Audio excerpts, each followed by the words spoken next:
Continuing the silly season conversation, there have also been conversations surrounding Valtteri Bottas going to Alpine. I think this is another member of the driver's market that we need to be talking about as a potential destination. Valtteri Bottas most recently spent his time with the Stake F1 team, had a pretty disastrous year for them, but Alpine are looking around, assessing their options, and apparently have reached out to Mercedes to gauge the option of picking Valtteri Bottas up for the remainder of this season as well. And Valtteri Bottas, I think, in a nutshell, solves all of the problems that Alpine currently have right now. Don't have any questions about his ability to drive the damn car. He's a multiple-time Grand Prix race winner. And what you do have in Franco Colapinto and what you do have in Jack Doohan so far have been 0 constructor points for an Alpine unit that right now are trying to fight and scrap for everything they possibly can. Fancy of you to join us again, Kevin.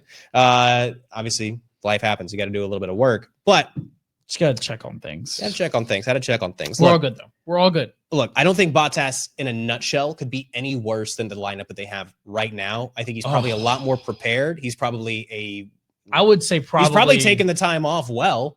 We know he's taking the time off. He's back in a place with Mercedes where he's been a nice supervisor, advisory role to Kimi Antonelli as well. His social media presence has gone through the roof. I mean, it's not like he was ever failing at the social media stuff. Fair. But Bottas would be a fantastic pickup for Alpine. I think it makes honestly, it would be a very good move for them because right now, who do people root for at Alpine?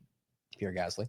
I mean, but like even then, like we know that Bottas rules over Pierre Gasly. Like people love Bottas. Well, if you're the French racing team, you probably really love Pierre Gasly. I'm sure, but what the other aspect of this too being from a technical side, you can't really learn anything from Franco Colapinto or Jack Doohan because they're still effectively rookies. Pierre Gasly being the only veteran driver you have on this team. All of the information and data and the feedback you're going to get from your driver is going to be a little bit more one-sided there. Bottas, with all of his experience, gives you 2 veteran drivers to really bounce off of and go, okay, is Gasly full of it as far as his ability because he's just beating the hell out of these rookies week in, week out? Or is the car crap?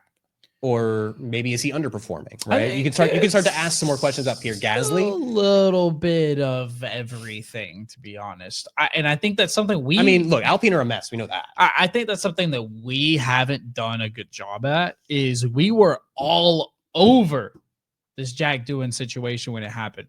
We have not said squat about Franco Colapinto absolutely crapping the bed since he took over that seat. Yeah, they've been out of sight, out of mind as a team. They have been, which isn't necessarily great. You know, no, that's not good. Especially if you're fighting in the midfield. We highlighted all the other teams up to this point in this. We said everyone, but Alpine. So they infrastructurally they've been a mess. Leadership wise, they've been a mess. And right now, I just think you need stability in the seats. Like Bottas would be stability. You bring him in midseason now, maybe given a 1+1, right? You give him this half season. I think you could next put year, anybody in that second seat, and they're going to save you money. The rate that Franco Colapinto's crushing that car. I mean, both their rookies have had moments, but overall performance-wise, I just think that Bottas is going to give you a higher ceiling. I agree with you on the performance side of things as well. They invested a decent amount to bring Franco over, which to them would be another loss, but it's not like Flavio Briatore has been anything but shy. Any bit shy, excuse me, when it comes to making driver swaps. So I'm just saying Alpine need to blow it up. Look, Bottas just makes way too much sense.